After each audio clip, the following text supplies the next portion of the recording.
Chers amis, bonjour, bienvenue, merci d'être avec nous sur ABC pour cette nouvelle émission et j'ai envie de prendre du plaisir et de rire avec mon invité qui arrive dans un instant. Mais avant cela, j'aimerais vous poser deux questions. La première est la suivante. Comment transmettre le goût du bonheur en évitant tous les clichés, toutes les phrases, les stéréotypes et autres raccourcis un peu faciles? Et la seconde, comment éviter de confondre bonheur et joie? Parce que c'est vrai que parfois, la limite et la frontière est un peu sensible et fine. Ce sont des questions que je vais poser à mon invité, celui que je vais recevoir maintenant, qui s'est posé lui-même ces questions à plus de 10 000 km de notre hexagone, de la France, pour s'y être installé au Canada il y a quelque temps de cela. C'est l'un des rares humoristes français à performer au Québec depuis des années.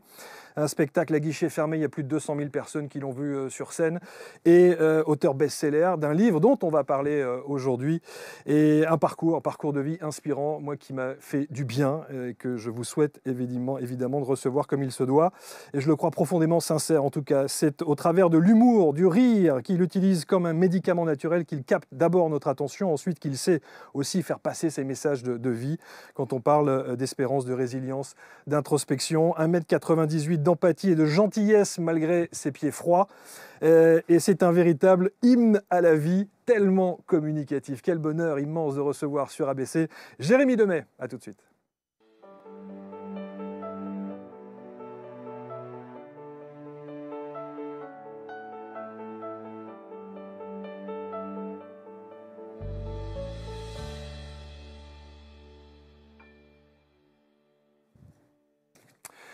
Voilà, on est installé. Merci d'être là. Merci de nous rejoindre. Jérémy. Salut. Back. C'est hyper impressionnant d'ailleurs où on est en ce moment. C'est vrai? Un générique pour quelqu'un qui fait du web, j'avais jamais vu ça. Ah bon? Non, c'est la première fois. Il y a souvent des petites virgules génériques ou des choses comme ça, non? Bah pour sur ton genre d'émission, c'est la première fois que je vois ça. Bon, en tout cas, bienvenue sur ABC. Bah merci de me recevoir. Je suis ravi que tu sois là et je dis que parfois, c'est quand même extraordinaire de faire des émissions assis. Comment ça? Bah parce que ça évite les complexes. Ah! Et comme je disais que tu fais 1,98 m, je me suis dit, me retrouver debout à côté de lui, voilà. C'est vrai que je suis immense. Ça fait partie du drame de ma vie, ça, tu sais. Voilà. D'être petit? Ah oui, enfin je suis pas petit, je fais 1,77 m, mais il n'empêche que face à 1,98 m, c'est voilà. Ouais, je comprends. Ah ouais, donc t'as eu ce complexe-là? Ah oui, clairement. Comme toi? Moi, j'ai longtemps été complexé par ma taille, ouais. Je me rappelle quand j'étais plus jeune, j'avais 20 ans et je sortais dans les bars, au Québec d'ailleurs, j'étais déjà là-bas, et je m'écartais les jambes pour être plus petit. Et je me courbais un peu le dos pour pas ressortir du lot. J'ai eu du mal à accepter cette taille-là, ouais. Aujourd'hui, ça va. tout va bien. Ouais, ça c'est cool. T'es heureux? Aujourd'hui, je suis heureux, ouais. Bon, est-ce que ce livre t'a permis justement de l'être un peu plus, la liste 44 pistes pour aimer sa vie aux éditions Erol? En fait, c'est ce qui m'a permis, c'est des outils qui m'ont permis d'accéder à une vie plus douce. Tu sais, tu parlais du bonheur. Je pense que le bonheur, c'est un état constant de joie, un état constant de paix. Je ne pense pas qu'il y ait beaucoup de gens au monde qui l'aient atteint. Aussi jeune. Non, mais voilà, mais dans le sens où connaître cet état-là, je pense qu'on est tous, on est humains, tu sais. Donc il y a des jours où je suis heureux, il y a des jours où je suis pas heureux. Je pense pas que je sois tout le temps dans un espèce d'état, pas du tout en fait. C'est pas en lévitation, pas du sur tout. Un nuage. Mais alors pas du tout. Alors je te préviens maintenant, je vais mettre ça au clair maintenant, je ne suis pas du tout Monsieur Bonheur. Je suis juste un gars qui a découvert des outils qui m'ont fait du bien. Ouais. Et je pense qu'aujourd'hui c'est un vrai sujet. Tu sais, il y a 20 ou 25% des gens qui prennent des antidépresseurs en France. C'est énorme. Les restes sont alcooliques. Donc, non, je vais faire une blague, mais dans tes yeux, ça va pas passer. Dans tes yeux, fait, ok. J'ai vu que ma blague, elle est tombée comme ça, dans l'eau. Tu vois, je sais pas les gens qui me voient, elle est tombée dans l'eau. Elle a fait blouf, il m'a regardé, ok. Non, c'est parce que j'étais déjà concentré sur la suite. C'est bien de savoir que tu m'écoutes. Oui, non, mais je t'écoute attentivement. C'est une blague, bien entendu. Mais ce que je veux dire par là, c'est que c'est juste des outils que j'ai découverts et je me suis dit, je vais les partager, tu vois. Parce qu'il y a beaucoup de choses qui peuvent aider. Je pense que c'est un monde où il y a beaucoup d'entendus, de clichés, mais il y a aussi vraiment des choses qui peuvent faire du bien au jour le jour. Et c'est un peu ça que j'ai envie de partager à travers ce livre-là. Bon, on va voir ton parcours, parce que autant en France, alors maintenant, est-ce que tu te sens maintenant assis? Enfin, je veux dire, oui, évidemment, mais est-ce que ta position sociale aujourd'hui, tu te sens en place? Ouais, pour la première fois, depuis jamais, en fait, intérieurement, il se passait quelque chose, si tu veux, on en parlera, si ça s'intéresse. Oui, évidemment. Dernièrement. Si tu es là pour ça. Ouais, oui. Il se passait quelque chose de vraiment génial et ouais, je me sens très bien en ce moment.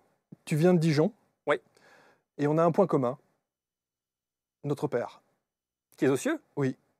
Que ton nom soit sanctifié? Absolument. Quel Père? Et que ta volonté soit faite. On a le même Père? Ah non, on n'a pas le même Père, mais on a la même histoire. Ton père est Absolument, est parti aussi. T'avais quel âge? Alors j'avais 20 ans. Ouais.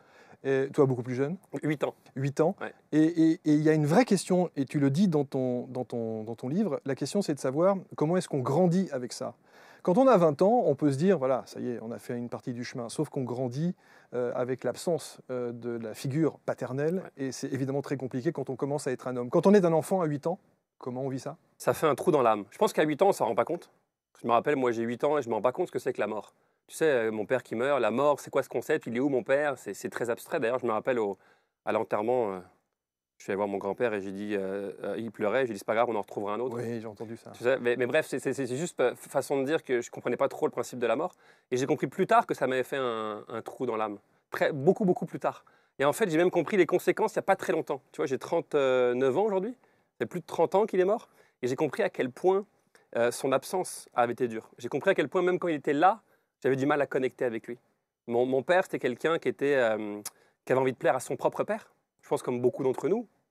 Et il s'est dit, son père, je pense qu'il était très exigeant, qui travaillait beaucoup, qui n'a jamais vraiment considéré son fils. Et lui, il s'est dit, ok, la façon de plaire à mon père, ça va être de réussir comme son père. Et donc, il a passé sa vie à vouloir réussir professionnellement, avoir du pouvoir, de l'argent, etc. Un jour, il l'a fait, mais son père lui a pas plus dit je t'aime ou n'a pas plus été fier. Ouais. Et donc, il s'est dit, je vais faire un fils pour réparer la relation avec mon père. Ça sent le transgénérationnel, ça. Exactement. Ouais. Donc, moi, je nais, mais je vois mon père qui est beaucoup trop occupé à vouloir plaire à son père. Donc moi, je vois ça, qu'est-ce que je fais? Eh ben, je vais retraduire la même chose. Je vais me dire, je vais réussir pour que mon père me dise je t'aime. Je vais réussir pour que mon père soit fier de moi. Donc je passe ma vie à vouloir réussir. Un jour, il meurt. Alors là, c'est encore pire, je ne sais même plus pour qui je réussis. Mais je passe quand même ma vie à vouloir réussir pour un père qui est absolument plus là. Pour avoir l'amour d'un père qui est plus là. Est-ce que tu le ressens? Je l'ai ressenti longtemps. J'ai ressenti longtemps et j'ai mis du temps avant de toucher à ça, de comprendre ça, de pleurer ça. C'est très récent. C'est dans les 7 derniers mois. J'avais vraiment... Là, 7 derniers mois de cette année? Ouais. Ah oui. Ah, c'est hyper récent que j'ai connecté à ça. J'ai ce qu'on appelle de la neurothérapie. Ouais. J'ai rencontré un gars qui m'a permis de retourner, de parler un peu à mon père dans un état d'hypnose et de guérir beaucoup de choses. J'ai compris beaucoup de choses et même des choses qu'on m'avait jamais expliquées, hein, des choses que j'ai compris vraiment dans cet état-là. Mais entre autres du fait que justement, j'avais passé ma vie à vouloir plaire à un homme par amour, tu vois. Et ça a été un moteur pendant des années de vouloir réussir, ce que j'ai réussi à faire d'ailleurs. Et un jour, j'ai réalisé que finalement, si je continue à faire ça, je passerai à côté de mes enfants. Je serais exactement le père que mon père était pour moi. C'est-à-dire un père qui n'était pas nécessairement présent physiquement, ni émotionnellement. Donc il faut couper. Donc il faut couper, mais moi j'ai besoin d'aller pleurer beaucoup, de comprendre beaucoup de choses. Mais une fois que je fais ça, j'ai l'impression que c'est comme si j'avais, une passoire. Tu sais, la raison pour laquelle je pense qu'on devient humoriste, et pas tous, hein, mais beaucoup, mon cas à moi, ça a été, je vais aller sur scène pour récupérer l'amour des gens. Évidemment. L'amour, le regard. Je pense que c'est la plupart, ceux qui montent sur scène. Le problème, c'est quoi? C'est qu'on est comme une passoire. Mais une passoire avec des trous. Et donc, tu te remplis d'amour, tu te remplis d'argent, de succès. Et tout ça fait, ça passe. Eh oui. Tu dis, ça me remplit, mais ça ne te remplit pas. De femmes, j'ai voulu conquérir toutes les femmes de la Terre pendant une époque. Tu vois, j'ai voulu vraiment... je pensais que ça allait me remplir. Et ça te remplit 5 minutes, et après, ça tourne.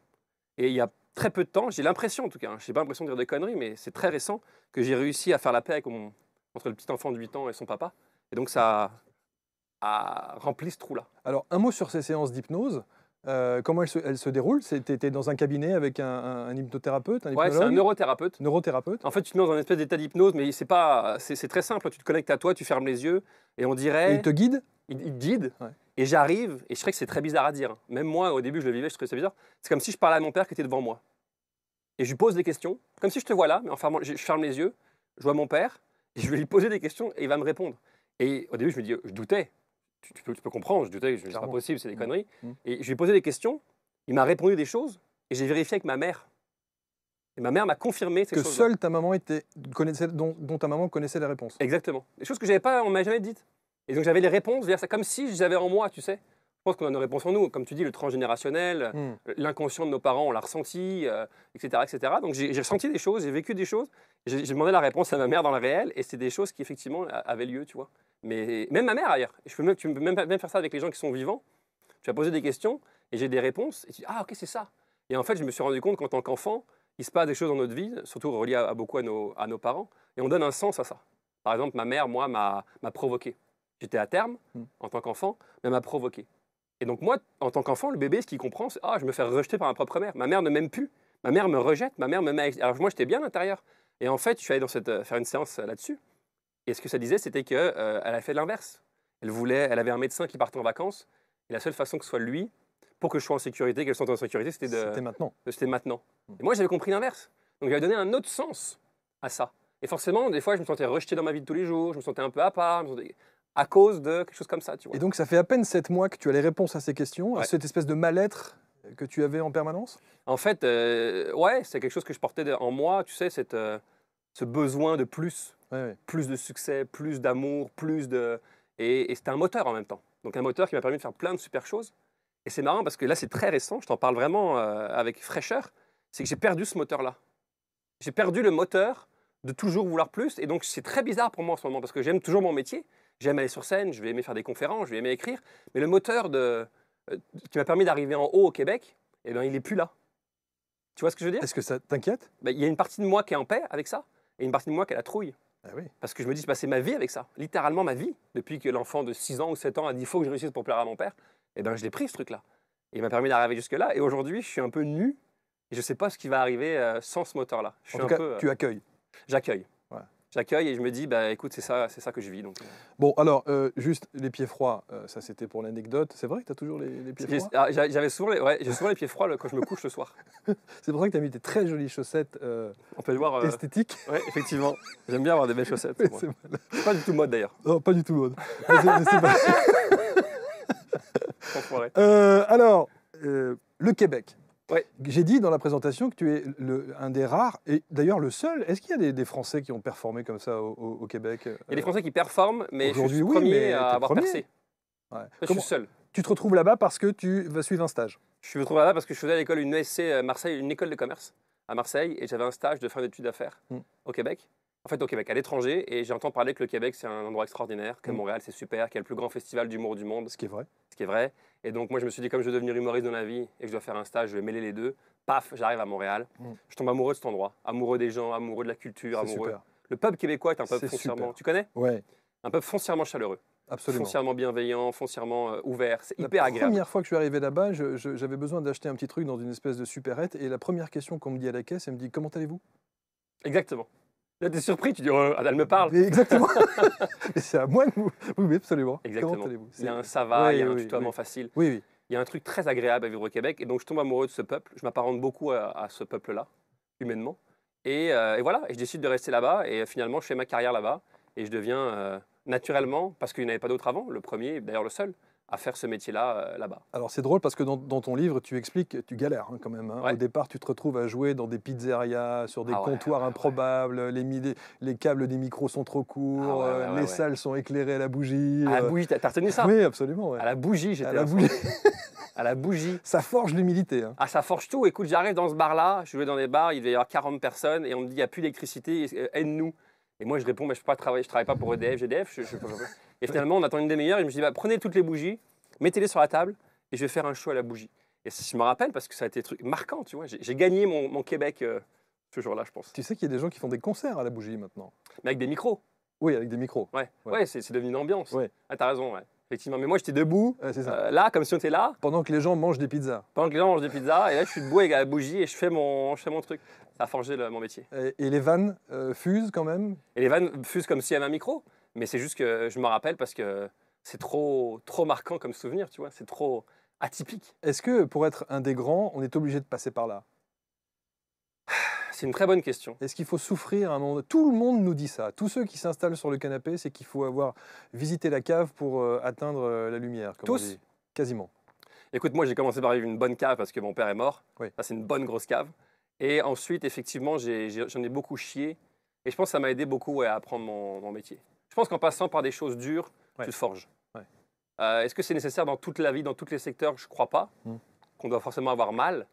Mais on dirait qu'on a besoin de ça pour apprendre, tu vois. On a besoin d'être mis dans des conditions de survie pour vraiment développer quelque chose d'autre. Donc tu étais parti pour quelques mois en stage au Québec. Tu y restes plus de 10 ans, 15 ans? 17 ans. 17 ans, exactement. Qu'est-ce qui ne va pas À quel moment? à ce moment-là? Ah, ok. Écoute, 2009, je fais une dépression. Parce que tout roule. Bah, tout roule, non, parce que ma carrière, elle n'est pas bien. J'étais au point un peu mort. La relation avec ma femme était... quand je vois ce qu'elle est aujourd'hui, qu'elle est devenue vraiment extraordinaire, mais ça a pris beaucoup de temps. Et c'était la même femme à l'époque. Ma santé, je mangeais mal. Monsieur surgelé. Ouais. T'es bon, tu t'es bien renseigné. Moi, j'ai grandi avec une mère qui Il nous faisait suffit de manger lire ton livre, en fait. Mais c'est bon, t'as une bonne mémoire. Du Picard, j'ai mangé du Oui, Picard une bonne attends, partie de ma vie. tu parles à Monsieur Picard. Ah ouais, Au d'accord. secours.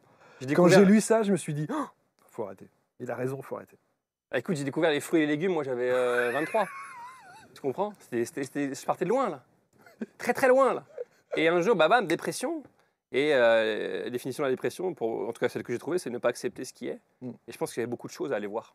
Et souvent, tu vas avoir des psychologues, tu te dis, moi j'ai pas besoin de psychologue parce que tout va très bien dans ma vie. On va tous très bien. Et tu regardes l'état du monde, il n'y a pas des gens qui vont très bien. Tu sais, moi, je connais des gens, ils prennent des médicaments, des antidépresseurs, et ils disent c'est la solution, puis je vais continuer ma vie. Je me sens pas bien, pour X ou X raison, je prends des médicaments et je continue. Mais est-ce que tu vas changer quelque chose à ta vie? Non, non, non, non, les médicaments, ça fait le... Non, tu es en train de couvrir le problème. Je pense qu'il faut aller dans le truc, dans le cœur du truc-là. On est les numéros 1. On est numéro 1 peut-être, ouais, en France, ouais. Ouais, en France, ouais. Et moi, dû sûrement à la mort de mon père, je suis devenu un anthropologue. J'ai eu besoin de réponses, j'ai eu besoin de chercher, j'ai eu besoin de fouiller.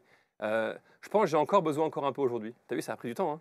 Je pense que j'ai tellement eu mal avec la mort de mon père que j'ai eu besoin de chercher.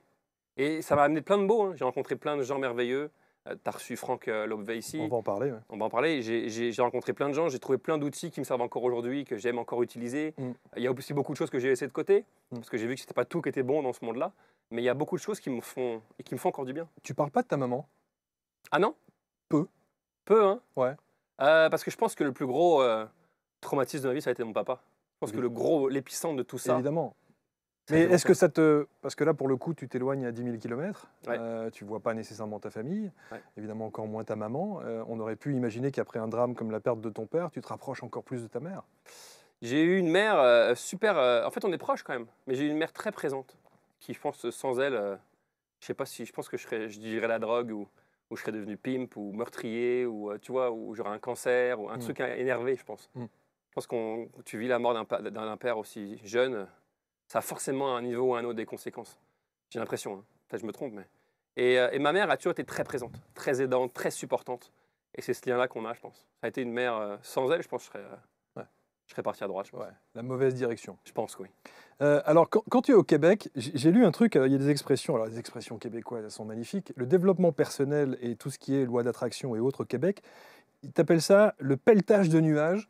Ouais. Ou la psychopop. Ça s'appelle la psychopop au Québec. Psychopop. Ouais, c'est marrant. Hein. Et ça veut dire quoi? J'avais quand même le sentiment que spirituellement et en termes de développement personnel, de psychologie positive, ils étaient bien plus en avance que nous là-bas. En fait, ça vient des États-Unis, je pense. C'est arrivé il y a très longtemps, tout ça. Tu sais, il y a des grands motivateurs comme Anthony Robbins. Ouais, on va en parler, évidemment. Les gars, ils font ça de leur vie.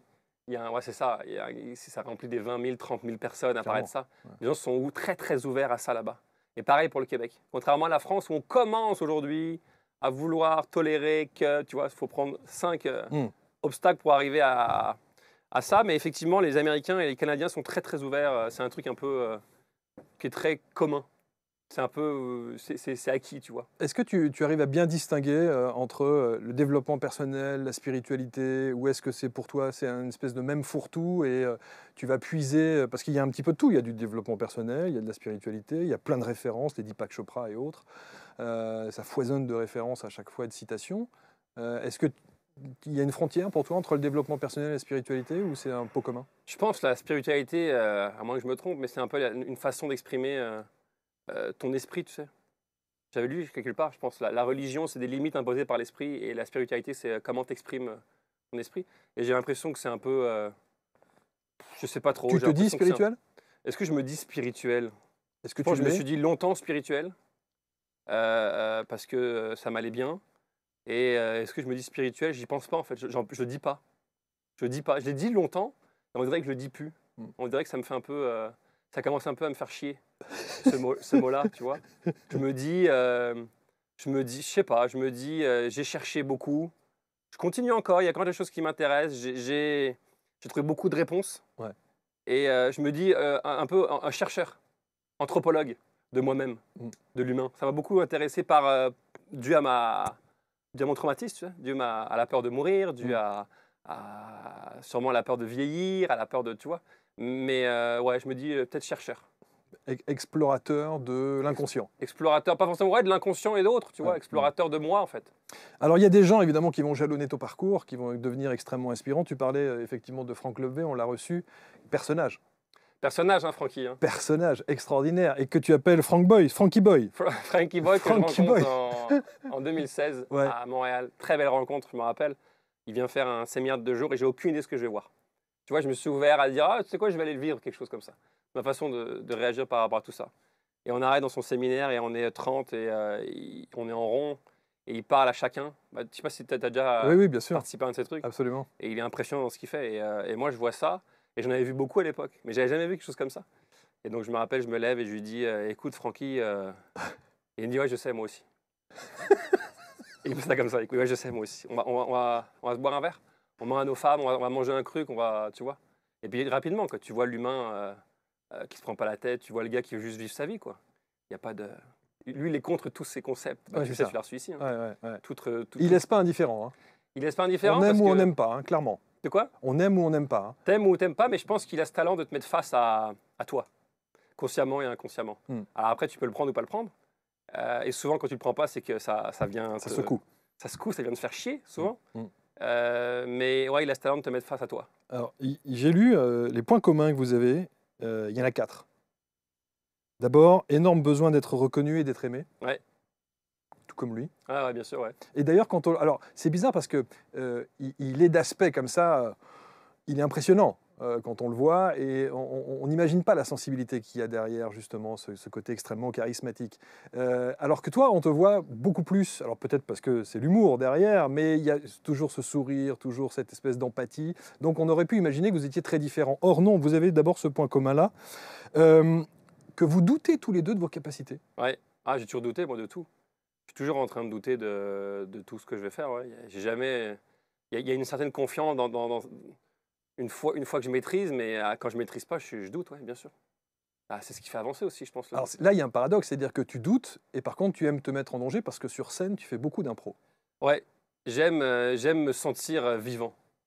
Et ça me fait sentir vivant. D'où le spectacle, évidemment. D'où le spectacle, ouais. Ça me fait sentir vivant de faire beaucoup d'impro. Parce que tu sais, un spectacle, tu le connais et tu le répètes soir après soir.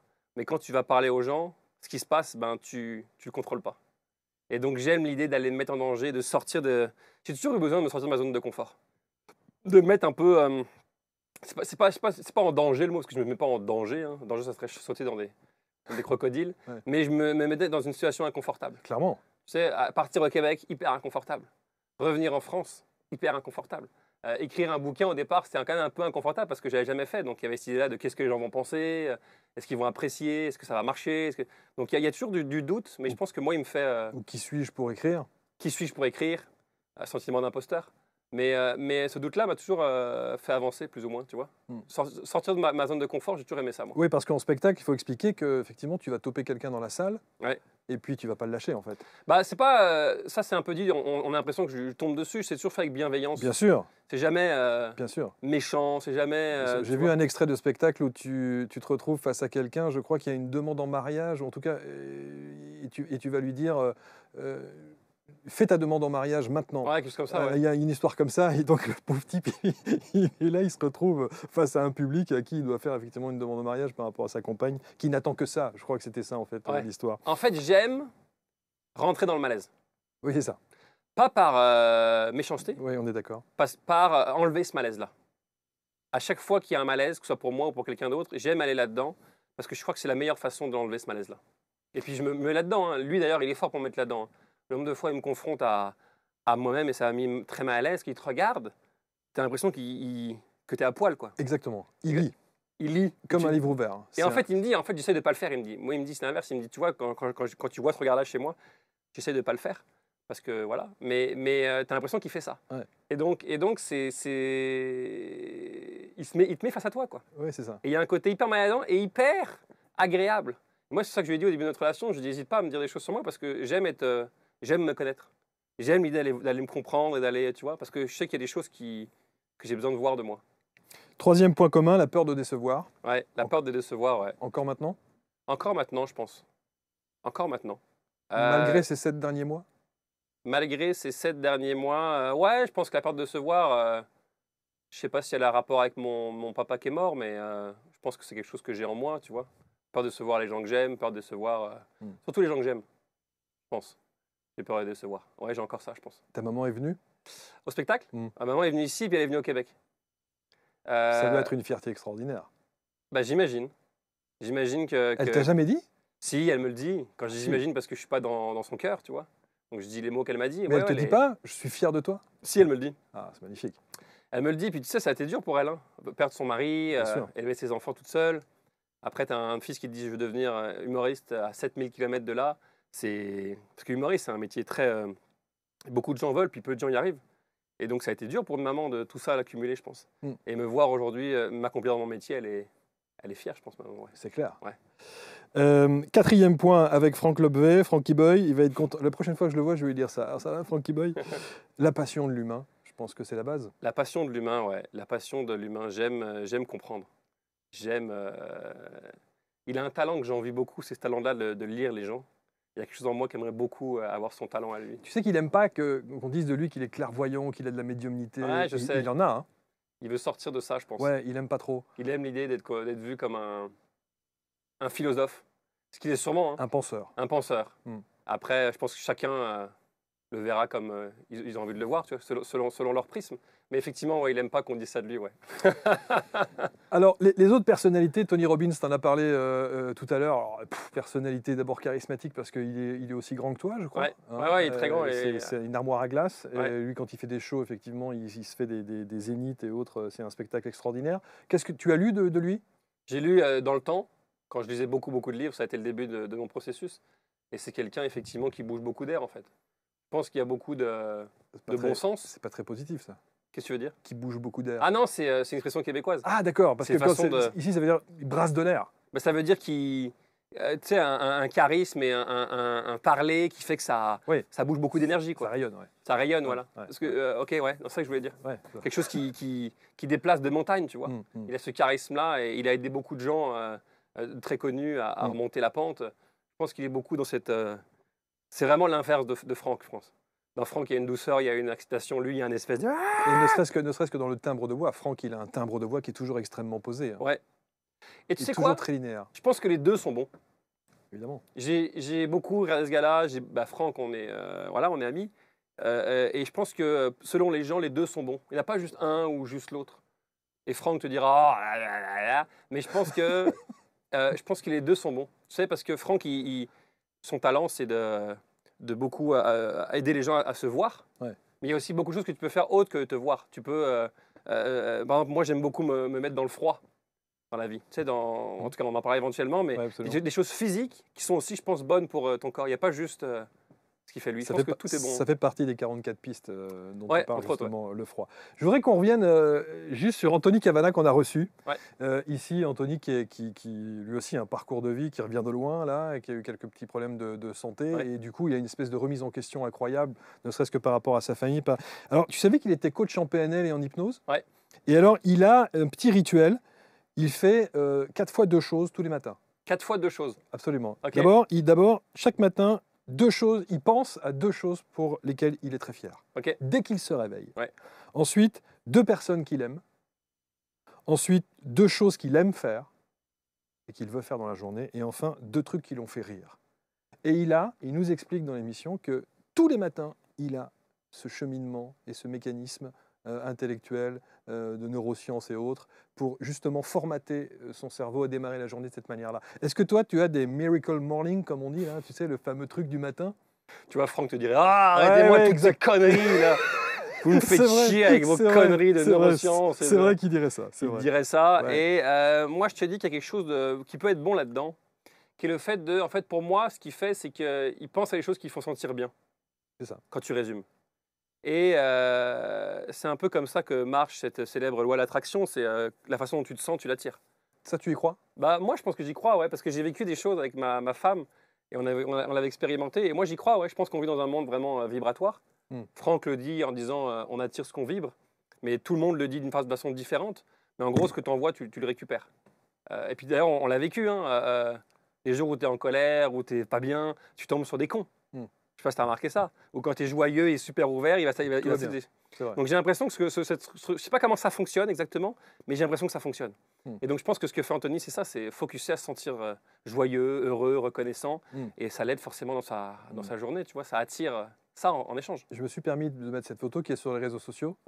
la petite famille, avec ce, Agrandi. ce petit bonheur. Voilà, j'ai vu celle-là, c'est magnifique. Ah, ça c'est beau ça. Hein, Ça c'est beau ça. ça, tu as juste envie de le bouffer. Ça t'as juste envie de le bouffer, ouais. C'est une petite fille. C'est une petite fille, elle est Ouais. magnifique. Elle est magnifique. Elle a les yeux de sa maman. C'est ce que j'allais dire, elle a des très beaux yeux bleus comme Ouais. toi, et c'est vrai que c'est vrai que elle a tout de suite un regard très expressif, quoi. C'est Ouais. un petit amour. T'as une fille? J'ai une fille et là je vais avoir un deuxième bébé là Un deuxième bébé, ouais. bientôt. Très bien. Comment est-ce que c'est Marie, hein? Marie, ouais. Comment Marie alors, j'ai écouté les émissions que tu as fait avec Franck Lobvet. Il décrit Marie comme quelqu'un de dur. Quelqu'un de dur, ouais. Quelqu'un de dur qui avance, qui sait ce qu'elle veut. Elle sait ce qu'elle veut, elle te le dit et pareil, elle brasse de l'air. Elle brasse de l'air, elle sait ce qu'elle veut, mais ça fait une femme très forte. Et ça fait une femme qui est pour moi, tu sais, la base de notre vie. Moi, je flotte dans la vie, moi. Le camp retranché. Le corps retranché? Ah, j'ai jamais entendu ça. Le camp retranché. Le camp retranché. C'est ton camp retranché. Ouais, c'est ça. La base. C'est un base, peu celle qui pense à gérer notre vie. Moi, je flotte. Je fais mon T'es travail. un artiste. Je suis un artiste. Et je pense qu'elle a le côté humain, terre à terre, que sans elle, je serais complètement. Je pense que je serais sur un banc, en train de manger des feuilles. Donc, pour grossir ça. Mais ouais, c'est la base de notre famille, finalement. Ouais. Sans elle, ça serait le bordel. Ça serait compliqué. Ah, ça serait compliqué, ouais. Alors, on va parler de la scène parce qu'on va donner les dates, évidemment, puisqu'il y a des spectacles qui continuent à se faire dans les prochains jours au République. Mais j'ai relevé deux témoignages dont tu parles dans ton ouvrage, de personnes qui sont venues te voir après le spectacle. Premier témoignage, il y a quelqu'un qui dit « Tu as réussi à me faire oublier l'espace de 2 heures à ma femme que sa fille allait mourir. » Ouais. C'est cool, hein? La puissance De l'humour. de l'humour. Ouais. Ou de mon charisme. Aussi. Non, c'est une blague. Non, mais incontestablement. Non, mais l'un ne va pas sans l'autre. C'est-à-dire qu'elle n'aurait pas pu ressentir ça si tu n'avais pas eu cette prestation-là. Non, mais peut-être, ouais. C'est magnifique. C'est puissant. C'est très fort. Je pense qu'on a tous un impact les uns sur les autres. Et d'autres ont plus peut-être un impact plus large selon leur métier. Mais oh, t'as pris la meilleure. Hein. Magnifique. Je te remercie pour à la fois le pull et le visage. Je pense, et les doigts. Tu remarques les doigts, c'est dégueulasse. Il n'y a rien qui est beau dans cette lumière, dans cette photo-là. Merci de ramener le vieux dossier d'il y a 10 ans. T'as pas changé, hein? Je pense qu'on on dirait le chef de Ratatouille. Tu sais, le... Oui, Bref. c'est vrai, celui qui bouffe des glands. Ouais, celui qui bouffe des glands. Non, je pense qu'on a tous on peut tous avoir un impact les uns sur les autres. Mais c'est effectivement avec l'humour et avec des blagues et des mots, ben, des fois on a un impact puissant. Ouais. Et le deuxième, qui est un peu plus léger, évidemment, le deuxième témoignage, c'est quelqu'un qui te dit « Mon conjoint et moi, on est venus à ton spectacle, on a passé une tellement belle soirée qu'en rentrant à la maison, on a fait l'amour et je suis tombée enceinte et ça faisait 6 mois, 6 ans qu'on essayait. » 6 ans qu'on essayait, ça m'a choqué. Bah, ça m'a choqué dans le Sublime. bon sens. Ça m'a troublé. Imagine, ça fait 6 ans qu'on essaie de faire un enfant, ça marche pas. Ils se détendent, ils s'ouvrent, ils rient, ils passent une bonne soirée, ils rentrent, paf, ça marche. Donc quelque part, j'ai contribué à la création. Ce qui serait fantastique, c'est de savoir si tu as un suivi. Enfin, je veux dire, tu sais où en est cette famille? Non. Non, tu n'as pas su. Elle m'a juste écrit ce message-là pour me dire merci. Et puis à la limite, je n'étais pas dans la chambre à coucher, moi. Oui, évidemment. Mais je veux dire, ça lui a juste fait du bien. Et voilà, et je pense que c'est ça le but aussi de ce que je fais sur scène, de ce que j'écris dans ce livre-là. C'est voilà, c'est partager des choses qui me font plaisir, quoi. Le rire comme un médicament naturel. Le rire comme un médicament naturel, ouais. Je pense que le rire, c'est puissant. Je pense vraiment que le rire, c'est puissant. On soigne, on guérit avec le rire. Hein. Je pense qu'on... Je ne suis pas médecin et je ne peux pas rentrer là-dedans, mais dans le sens où je pense qu'un bon fou rire, là, ça fait du bien. Là. Un bon fou rire, ça te fait oublier beaucoup de choses. Là. Tu sais, le... non, attends, Jusqu'à suffoquer. Bah, ce truc-là, il est bon, là. Ouais. Tu vois, et je pense qu'on en a besoin en France, par-dessus tout, parce qu'en France, on a peut-être un peu plus de mal à se laisser aller. Le français, on est très cérébraux en France, très mental, on réfléchit beaucoup. Le québécois il rit plus avec le ventre. Le français, il rit plus avec la gorge. En fait, je pense qu'on rit comme on parle. Le français parle plus haut, donc le québécois, il parle plus bas. Tu vois, il y a un peu ce truc-là, qui peut paraître bûcheron pour nous les Français, Ouais. mais qui pour moi est très chaleureux, tu vois, très ouvert. Il y a beaucoup d'artistes ou de performeurs comme ça, quand ils sont sur scène, ils disent que le public français est sans doute un des publics les plus durs au monde. Bah tu vois, j'ai pas assez performé dans assez de pays, mais c'est vrai que le public français, C'est difficile. des fois c'est fabuleux, c'est extraordinaire, et des fois tu rames. Et je sais pas pourquoi. C'est comme ça. Ça fait partie de de la France. De la France, de notre éducation, Exactement. de notre côté latin, Exactement. de notre côté râleur, Ouais. qu'il n'y a pas au Québec. Qu'il n'y a pas, qu'il y a un peu, mais je pense qu'il y a quelque chose de plus, comme je te dis, de plus chaleur là-bas. Je mets évidemment, et on va ponctuer régulièrement l'émission jusqu'à la fin avec les dates et les différentes prestations. Ça, c'est pour le mois de juillet, évidemment, comme je suis dans l'ordre, je vais mettre le mois de juin. Et on vous les mettra aussi en bas de l'écran pour que vous puissiez réserver. Un mot sur ce spectacle, enfin vivant. Écoute, je pense que c'est la première fois de ma vie, aujourd'hui, pas aujourd'hui, mais là, vraiment, dernièrement, que je peux dire que je me sens vraiment vivant. Depuis que j'ai guéri, ou j'ai l'impression d'avoir guéri la relation avec mon papa. Ça fait longtemps. Hein. Ça fait longtemps que j'ai commencé ce chemin. Ça fait longtemps que, tu vois, tous ces bouquins-là, tous ces écrits, tout ce chemin-là. Et j'ai l'impression que pour la première fois, j'ai guéri vraiment le petit enfant de 8 ans, qui était l'essence de ma vie, je pense. Certains disent aussi avoir fait son deuil. Alors, c'est une expression que beaucoup n'aiment pas, mais est-ce que Euh, elle résonne chez toi? pour moi, faire le deuil, on dirait qu'il y a quelque chose de oubli. Je fais mon deuil, j'ai oublié. Moi, j'ai pas envie d'oublier mon papa. Mais on dirait que j'ai plus accepté, j'ai plus compris, j'ai pleuré, j'ai peut-être guéri, je pense. Je sais pas si le deuil est le bon mot, mais guéri une bonne grosse partie, c'est tout. C'est pas tout. Du petit enfant de 8 ans avec son papa, je pense. Ce spectacle-là, tu l'as joué au Québec? J'ai joué, en fait, c'était un mix de mes deux premiers au Québec. J'ai pris un peu ce qui résonnait pour moi à ce moment-là pour jouer ici. Il y a des choses que tu peux te permettre au Québec et pas en France et Ouais. réciproquement? Ouais. Je pense qu'en France, il y a encore ce côté-là. En fait, ça, je l'ai appris avec Franck. Tu sais, on vit dans un monde d'images et on a tendance à vouloir montrer le beau de ce qu'on est, pour plaire, pour se faire aimer. Et je pense qu'on a été élevé comme ça. On a été élevé à être des bons enfants. Sois gentil, sois poli. Des bons petits soldats. Des bons petits soldats, tu vois. Et je pense que je suis devenu un bon adulte, à vouloir montrer que je suis une bonne personne, etc. Et moi, je suis arrivé à un moment dans ma vie où, en fait, j'en ai un peu marre de ça. Je veux juste être l'humain que je suis. Et dire quand j'en ai ras le cul, j'en ai ras le cul, quand tu m'emmerdes, tu vois. Et j'ai mis du temps avec ça. Je pense que c'est Franck qui m'a ouvert le chemin à ça. Je l'entends. Hein. Tu l'entends? Je l'entends te dire ça. Ah ouais. Ah, mais il m'a dit la même chose. C'est-à-dire? Il m'a Pour dit, toi? ouais, il m'a dit, parce que je terminais toujours les émissions en disant, voilà, on essaie de faire ces émissions sur ABC humblement à notre manière, etc. Il m'a dit, arrête avec ton humilité là. Arrête tout de suite. Tu fais les émissions, elles sont propres, c'est carré, c'est broadcast, tu n'as rien à t'excuser de quoi que ce soit. Et quand il m'a dit ça, j'ai pris un uppercut. Ouais, c'est bon. Hein. Ah ouais. Et je me suis dit, ah ouais, il faut peut-être que je prenne conscience qu'on fait des choses qui peuvent éventuellement intéresser les gens. Bah ouais. Et puis en général, quand tu fais preuve d'humilité, c'est qu'il y a de l'orgueil caché derrière. Je suis super bon, mais je vais le dire pour me faire aimer. Mais c'est normal, on est tous comme ça, je pense. Ouais, on a été élevés comme ça, on a peur, on veut pas déranger, on veut pas. Alors qu'en fait, je pense que non, tu assumes ce que tu es et voilà. Et donc voilà, maintenant je suis un moment dans ma vie où quand j'ai envie de dire je t'emmerde. Et voilà, je suis plus en train de m'affirmer par rapport à ce que je suis, ce que je veux vraiment en fait. Et on a le droit d'être imparfait. Et en fait, on l'est. Pas on a le droit, c'est on l'est. On l'est. Et donc autant accepter que tu es autant une merde que quelqu'un d'extraordinaire. Si on est très. Là, je vais vraiment dans les extrêmes. Ouais. Mais c'est ça un peu. Et ça fait du bien de se secouer, de se dire attends, c'est fini, t'es pas juste un humain extraordinaire.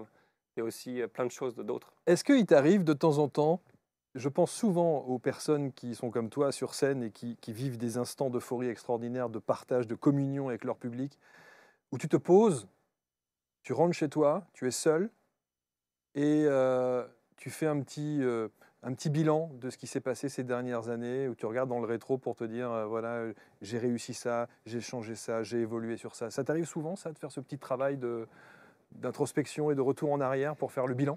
Je pense beaucoup par rapport à... Peut-être les 40 piges qui arrivent? Non, les 40 piges carrés, ça ne me fait pas quelque chose de...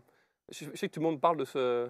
40 ans, c'est l'espèce de... Oui, il y a toujours la barrière, je ne sais plus comment on appelle ça, effectivement. Tu sais, il y a un cap. L'espèce de cap où les gens... La crise de la quarantaine. Ouais, crise de la quarantaine où les gens pètent un plomb. Oui, c'est ça. Et je pense pas que moi j'aurais ça, parce que, j'ai fait ce que je voulais faire, au niveau de ma famille, au niveau de mon métier, au niveau de ma santé. C'est marrant parce qu'il y a une phrase de Dalai Lama qui dit l'homme passe la moitié de sa vie à se bousiller la santé pour gagner de l'argent, et l'autre moitié à dépenser son argent pour retrouver la santé. Et moi, j'ai passé les deux en même temps. J'ai pris soin de moi et en même temps, j'ai développé ma carrière. Donc non, j'ai pas cette crise existentielle. Je pense que j'ai vraiment fait tout ce que je voulais faire. Mais souvent, ça par contre, je le regarde. Souvent, j'y pense, je dis, ah, j'ai guéri ça, j'ai compris ça. Avant, j'aurais réagi comme ça, là, non. Ça, j'aime ça, regarder ça. Après, ce que je fais professionnellement, j'aime régulièrement penser que je suis reconnaissant de tout ce que je vis, de tout ce que j'ai. Et ça, je ne vais pas dire de la chance, que ce n'est pas de la chance, mais c'est un privilège. C'est ce que j'allais dire. Tu te sens privilégié? Ouais, je me sens privilégié, ouais, parce que j'ai accès à beaucoup de choses relativement facilement aujourd'hui. Et je suis conscient que ce n'est pas tout le monde qui a accès à ça. Alors, j'adore, hein. Je ne mentirais pas, j'adore. Mais c'est vrai que je me sens privilégié, ouais. T'es revenu en France? Je suis revenu en France là en ce moment, ouais. Ah, mais tu vis toujours sinon au Québec? Ouais, ouais, bien sûr, ouais. Ah oui. Non, non, ma vie là-bas est toujours active. Ouais. Et tu vas avoir la double nationalité? Bah, en fait, j'ai eu le passeport canadien en 2014. Donc je suis vraiment les deux, moi aujourd'hui. Je suis franco-canadien. Et vraiment, je m'apparente aux deux, hein. Ça t'a fait un choc, ça? Non, non, ça faisait longtemps que j'étais là-bas. Et je suis tellement bien là-bas. Il y a tellement, humainement, je m'approche beaucoup de ces gens-là. Et donc on dirait que la moitié de ma vie, je l'ai passée ici, l'autre moitié là-bas. Et je me sens les deux, selon les choses, tu vois. Familièrement, c'est plus ici. Humainement, c'est plus là-bas. Vraiment, c'est... Mais vraiment, je suis les deux. Je suis 100% les deux. Entre Dijon et Montréal. Montréal, il y a quand même un grand écart. Il y a un grand écart, ouais. Mais je me sens les deux. Je me sens un peu, tu sais, comme Kevin Costner dans Danse avec les loups. Tu as vu ce film-là, Oui, bien forcément. sûr, bien sûr. C'est un Américain qui devient Amérindien. Oui. Et je pense qu'à la fin, ils sont plus Amérindiens, mais il reste Américain. Donc moi, il y a un peu de ça, je pense. Je suis un peu le Kevin Costner. Je peux jamais dire ça sans rire. J'essaie de le dire sans rire, oui, bien sûr, mais j'y arrive pas. Non, je suis un peu un gars qui a eu deux pays en fait maintenant, deux endroits. Dans la présentation, j'ai parlé de la frontière très mince entre le bonheur et la joie. Ouais. Tu fais le distinguo? Bah non, mais c'est ça, le bonheur, c'est une paix constante, où il y a très peu de gens, je pense, sur Terre qui l'ont. Et la joie, c'est un état passager. Tu sens joyeux quand tu reçois de l'argent, quand tu vois ton gamin qui t'embrasse, quand tu as une bonne nouvelle, tu es joyeux. Puis la joie, en général, ça reste pas, tu vois. Ça vient, puis ça repart, ça vient. Alors que le bonheur, c'est un état constant. Que tu as maintenant? Non, je pense qu'il y a des jours où je suis heureux, il y a des jours où je suis pas heureux. Je pense qu'il y a des jours où je suis joyeux, il y a des jours où je suis triste. J'oscille selon ce que je vis, selon plein de choses. Donc non, je suis un simple humain qui fait des montagnes russes durant toute sa vie. Il y a des photos qui sont quand même très fortes qu'on retrouve sur les réseaux sociaux. Ouais. Et évidemment, moi, je t'envie énormément parce que quand on se retrouve sur scène comme ça, face à un public comme ça, qu'est-ce que ça t'inspire? Qu'est-ce que tu ressens? Est-ce que tu as encore l'émotion de cet instant-là? Est-ce que tu conserves ces émotions-là? C'est une bonne question. Ou est-ce que c'est fait et on passe à autre chose? Je pense que je me suis habitué, tu vois. Je pense que je me suis habitué. C'est quelque chose que je pense que l'être humain s'habitue vite. Tu sais, si demain je te fais prendre un avion privé, un jet, tu vas adorer. Si tu le fais 12 fois de suite en 2 semaines, ça va devenir ta vie. Tu vas plus faire ouah. Tu vois, au début, tu vas halluciner. Et après, à 12e fois, si on est très sincère, tu vas dire bah non, en fait, je suis habitué, tu vois. Et je pense que je me suis habitué à ça. Donc j'aime toujours ça, j'aime toujours le faire dans des conditions géniales, mais je pense qu'avoir du monde, c'est quelque chose qui est devenu habituel. Donc il y a plus... C'est fou parce qu'on pourrait s'imaginer qu'à chaque fois, le public est à chaque fois différent, les scènes sont différentes, les réactions du public sont différentes. Non, mais c'est toujours super agréable. Bah, évidemment. Ça changera rien. C'est comme si tu prends un avion privé, ça va être super agréable. Mais la première fois que tu rentres dans quelque chose, là, une chambre d'hôtel, je fais un exemple, ça m'est jamais arrivé, mais un palace 5 étoiles, tu rentres là-dedans, tu vas avoir un 5 minutes de « Ouah !»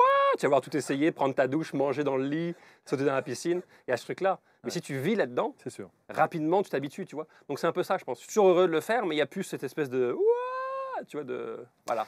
Alors, dans ton livre, La Liste, 44 pistes pour aimer sa vie aux éditions Erol, tu donnes plein de clés, on va y revenir dans un instant. Le côté minimaliste, tu sais, c'est ce fameux côté où on essaie de faire le tri dans ses affaires. Ouais.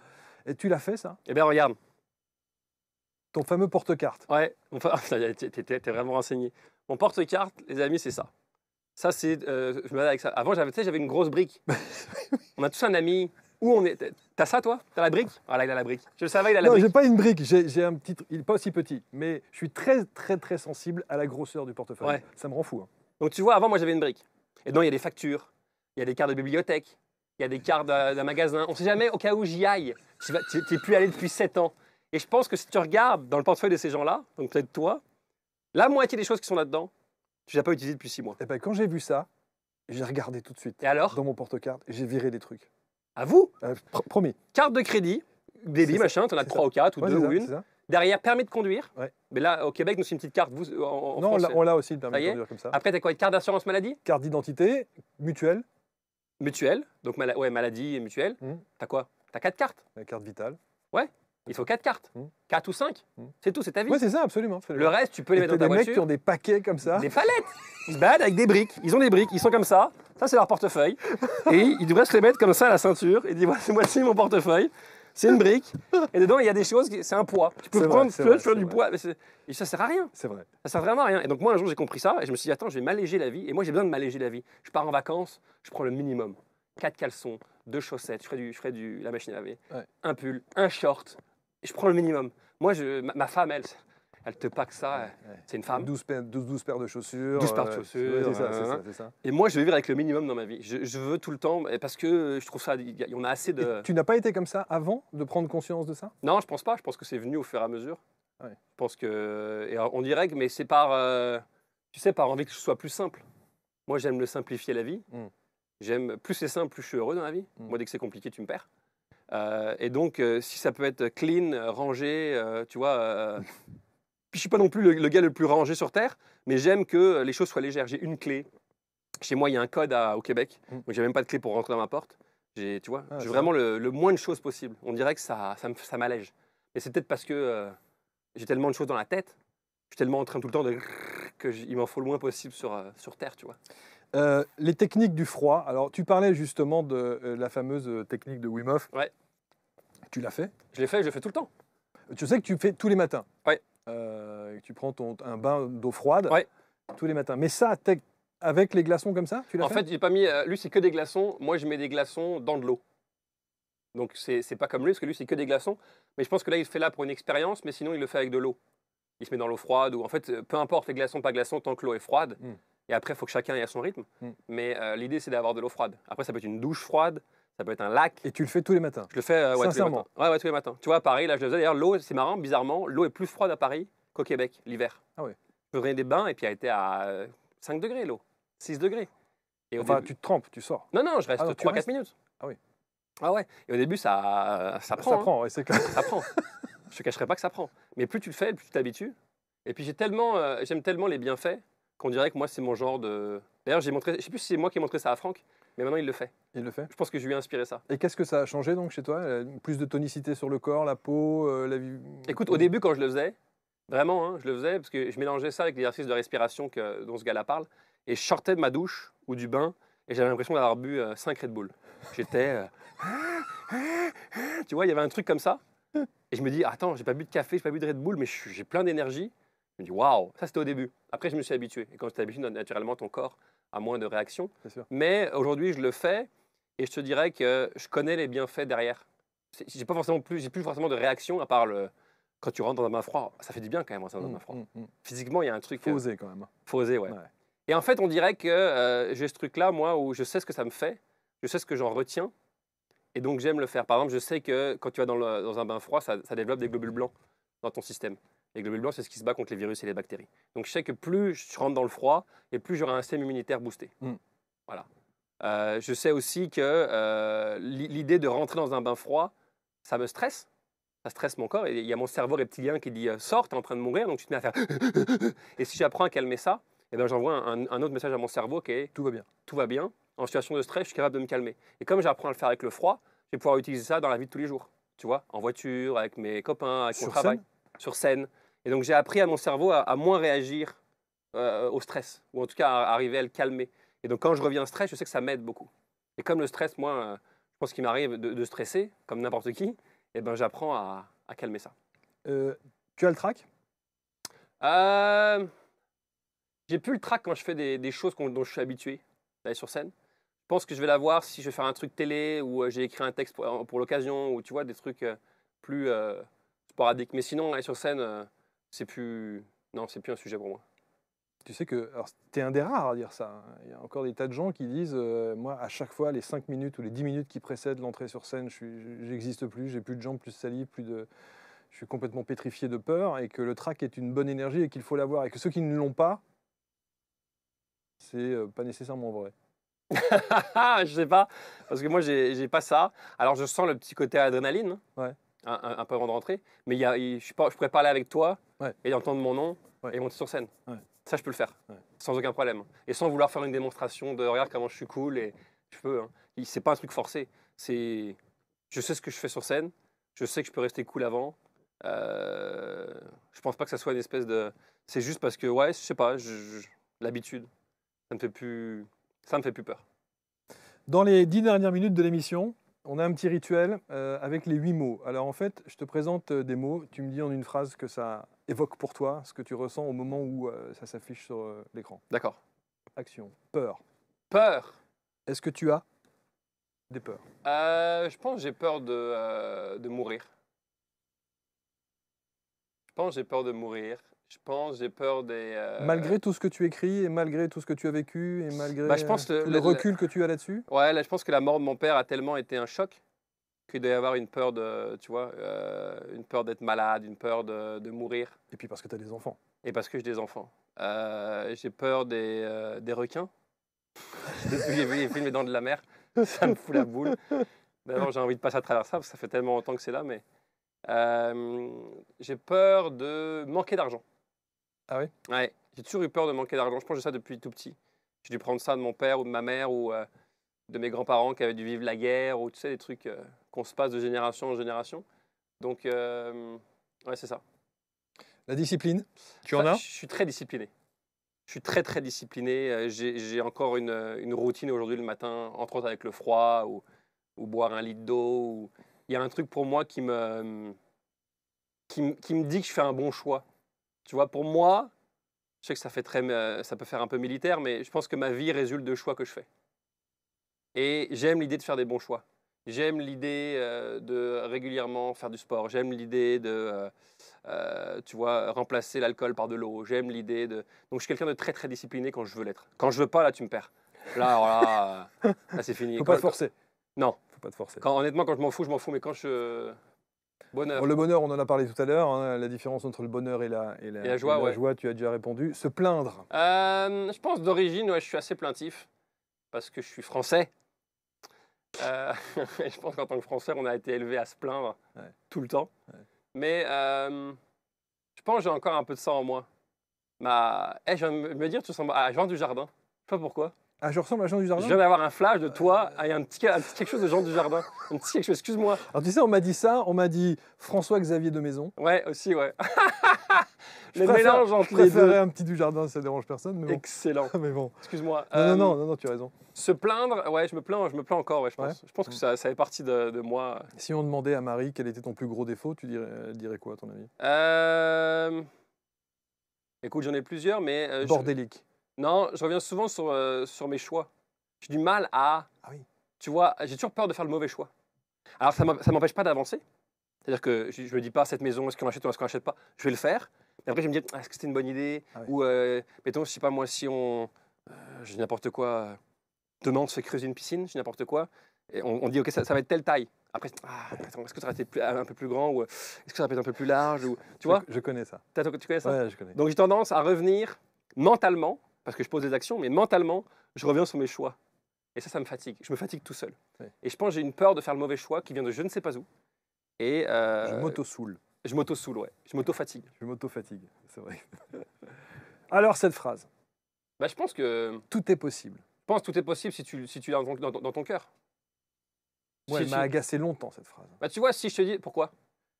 Parce que j'ai toujours remarqué que ceux qui te disent ça sont ceux qui ont réussi. C'est-à-dire que, par exemple, il y a des gens qui vont te dire tu sais, l'argent, c'est pas si important que ça. Parce qu'ils en ont suffisamment, ou en tout cas, ils en ont pour vivre de manière très à l'aise. Et j'ai remarqué que tous ceux qui te disent ça, si tu veux, tu peux. Quand on veut, on peut. Ces phrases-là, moi, ça commence à venir, je commence à les accepter, mais j'ai eu beaucoup de mal à les comprendre et à les digérer. Tout n'est pas possible. On est bien d'accord. Si moi, j'ai 39 ans et je veux devenir champion du monde de sprint, non. Si je te dis, tu vois, je sais pas, moi, je veux devenir un grand récital de piano et jouer à l'orchestre je sais pas vraiment moi. Je te mentirais. mais je pense que beaucoup de choses sont possibles dans la mesure où tu l'as en toi, tu le portes dans ton cœur. Donc tout n'est pas possible, mais genre tout ce que tu as envie dans ton cœur, profondément, comme toi, créer ce studio-là, ou monter sur la Lune pour Neil Armstrong, c'est deux mêmes rêves, tu vois. C'est chacun son rêve. Mais je veux dire, tout est possible, je pense que dans ce que tu as dans ton cœur. Je ne sais pas si je m'exprime correctement. Absolument, absolument, ça me Mais parle. tout n'est pas possible, non. On est bien d'accord. L'ego, tu le gères? L'ego, je pense, c'est est-ce que je le gère? C'est s'identifier beaucoup à ce que t'as, à ce que j'ai, ce que j'en pense de moi. Est-ce que je le gère? Je pense mieux qu'avant. Mieux qu'avant. Après, je suis pas insensible à ce que les gens pensent de moi, pas totalement Ce que insensible. tu lis sur les réseaux, s'il y a une bafouille qui ne va pas dans ton sens ou qui charge un peu, est-ce que ça te touche? Ouais, ou des est-ce fois, que... ça me touche. Ouais. Des fois, ça me touche. Je pense que je m'en défais assez rapidement, mais ça me touche. Ça serait malhonnête de dire que ça me touche pas. Ça dépend après ce que c'est. J'ai la chance que j'en sois pas beaucoup, j'en sois très peu. Mais ouais, je pense que je suis encore touché par des choses ou ce que des gens peuvent penser de moi, ou je suis loin d'être détaché de mon ego. Franck dirait tu as le droit. Et Franck, je dirais, parce que je pense que c'est aussi utile, tu sais. Mm. Ça permet aussi de faire des choses, cet ego-là. Donc je pense que c'est pas mauvais. La célébrité? Ouais. Tu veux savoir ce que je pense de la célébrité? Ouais. Je pense que Le c'est petit génial. garçon, bah oui. C'est génial parce que ça permet de faire des choses, ça permet de faire un métier dans des conditions géniales. Je fais mon métier et moi je préfère une salle de 1000 que 6 personnes. Et ça, c'est la célébrité. L'argent qui vient avec, moi j'aime beaucoup l'argent. J'adore ce que l'argent m'apporte. On va dire ce qu'on veut. Évidemment. Je trouve génial l'argent. Et donc tout ce que la célébrité apporte, et surtout qu'au Québec, c'est différemment vécu qu'ici. Je pense qu'il y a un respect plus grand de la célébrité qu'ici. C'est beaucoup plus cool là-bas. Et donc j'ai toujours vécu là-bas, moi.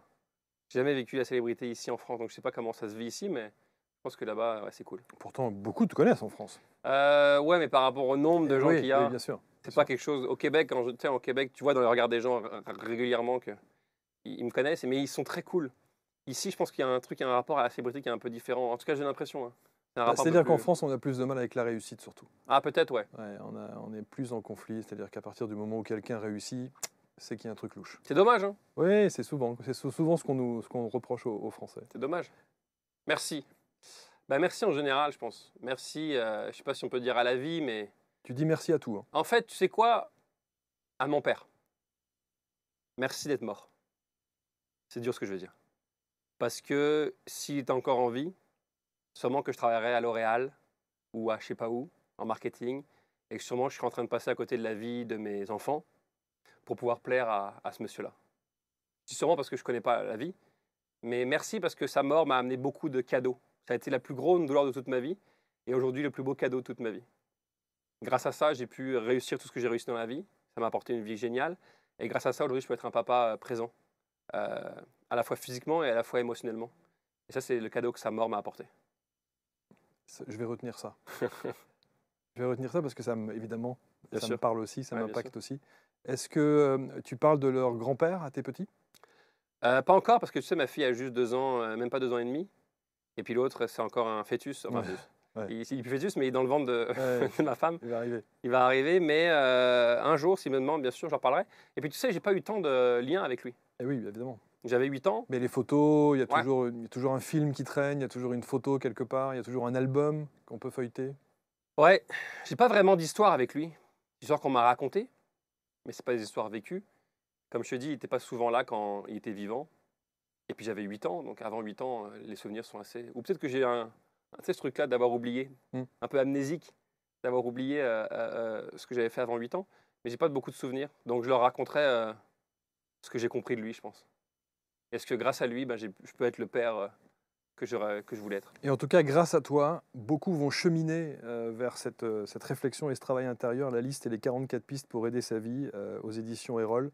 Ça se lit, mais alors d'une traite. C'est hyper bien écrit, c'est extrêmement simple, c'est bourré de références, effectivement. Il y a toujours ce petit post-it en fin de chaque chapitre. Bref, j'ai fait ceci, bref, je trouve mon talent qui va aider les autres. Tu as le sentiment d'aider les autres? J'ai l'impression que oui. Avant, j'ai commencé ce métier-là pour ça.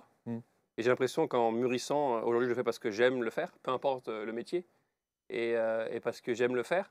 Et puis si je sens que ça aide les autres, puis je me dis génial, tu vois. S'ils en ont rien à foutre bah, je dis génial. Mais si en plus ça peut les aider, bah, je dis bah génial. Si un livre comme ça, tu sais, je dis toujours ça, moi, t'achètes un livre comme ça qui coûte 16 €, si tu as un outil là-dedans qui t'aide, moindrement un petit peu, hein, eh ben, tu viens de rentabiliser ton 16 €. Ta vie vient de changer un tout petit peu, mais tu viens de rentabiliser ton 16 €. Et tu dis d'ailleurs à la fin, tu dis surtout si ce livre a une importance pour vous, un impact sur vous, faites-le, donnez-le à quelqu'un, partagez-le ou éventuellement laissez-le même dans un endroit où on dépose des livres pour d'autres. J'ai vécu un beau truc comme ça au Québec. Des gens qui, il s'est passé, et avait écrit un mot à la personne en disant dès que vous l'avez fini, signez et déposez-le. Et ben après 20 personnes, elle l'a retrouvé. Je ne sais pas si quelqu'un a pris une photo ou elle l'a retrouvé par, je sais plus exactement, mais il y a eu 20 personnes qui l'avaient lu, qui l'avaient signé, qui l'avaient déposé. Donc un livre a tourné à 20 personnes. Extraordinaire. Et c'est ça qui a fait le succès de ce livre-là au Québec, je pense, c'est parce que, je sais pas, la façon, comme tu dis, dont c'est écrit, au moment où c'est arrivé, ça a résonné avec les gens et il s'est passé tout seul. Et la simplicité avec laquelle tu le dis, parce qu'encore une fois, on sent bien que tu as expérimenté. Tu as vécu des choses, c'est du vrai vécu et c'est pas, voilà, tu viens pas des dieux, tu vois, tu n'as pas été téléporté sur Terre avec le message divin.